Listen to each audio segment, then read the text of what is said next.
what's up, you all? I wanted to get on here and share a quick story about an experience that I had with a third-party recruiter, and I want to know, do you all think that third-party recruiters sometimes might cost a job seeker a job opportunity? So here's my story.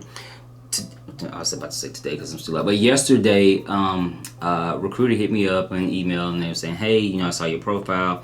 You look like you're a perfect fit or a good fit for this, client that I'm working with." And it was instructional design position, and as far as instructional design goes, those professions, or we create a lot of e-learning. So if you go onto a new hire, you have to sit down at a computer and like click through the little PowerPoint type of training. That's pretty much what most instructional designers do in corporate America. But so we got to talking and everything, and the employee wanted a portfolio to see the capabilities in Articulate Storyline 360.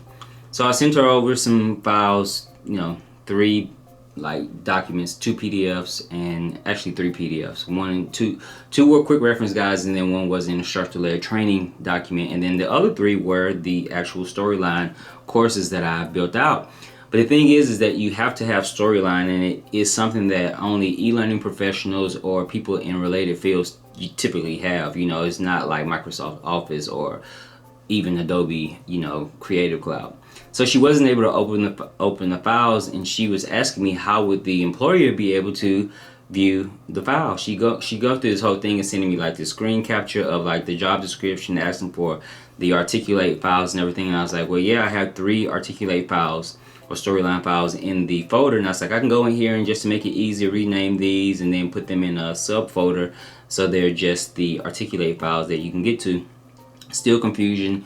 She gets her manager on we were texting. She gets her manager in the text, involved in the text. Then she wanted to set up a 30-minute meeting.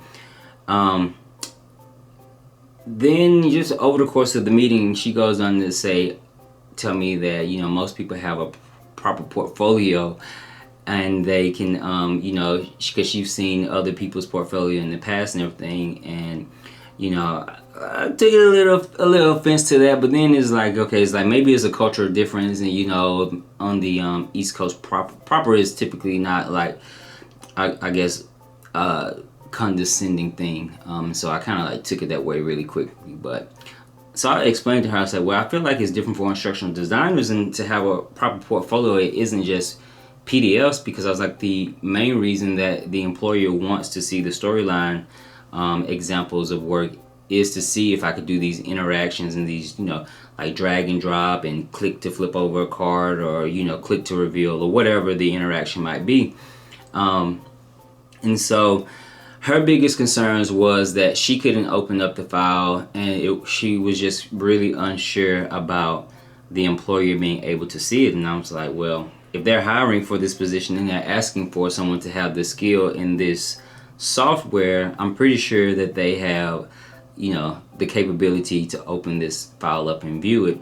And she kept mentioning PDFs and stuff, and I was like, well, I can go in here and create a PDF or get screenshots of the work. I was like, but it's not going to show that I can do that. I'm thinking in my head, I can go to Google and download some images, or just a search online and just send them over in a portfolio, but it doesn't show what I'm capable of doing in the software.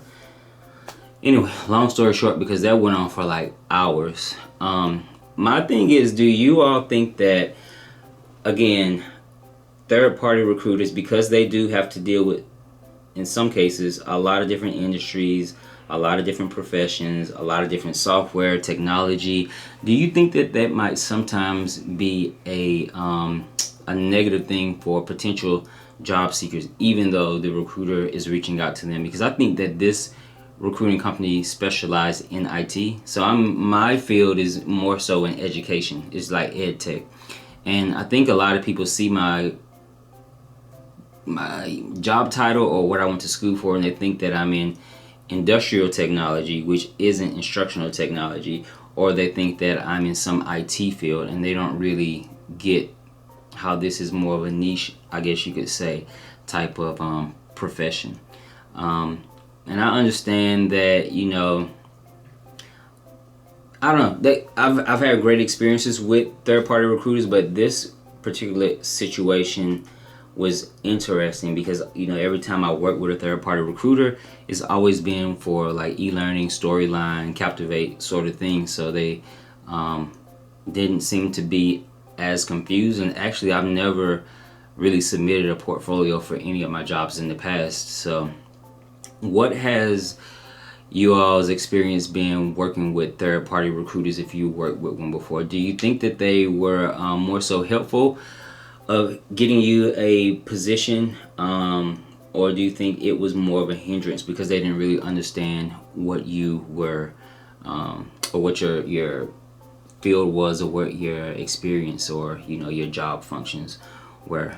Because I think that it's easy when you're looking for somebody in cybersecurity, or, you know, a graphic design artist. Those things are pretty easy to understand, and, you know, but when it comes to something like instructional design and these other fields that require specialty software and training and stuff like that, it might be more of a barrier and less confidence for the recruiter to go in and present you to an employer. So let me know down in the comments what you all think.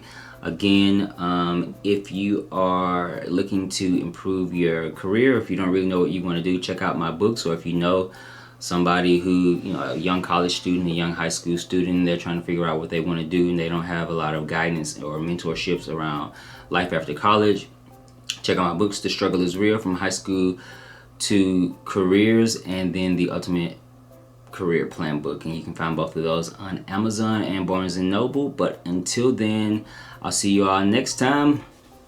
Peace.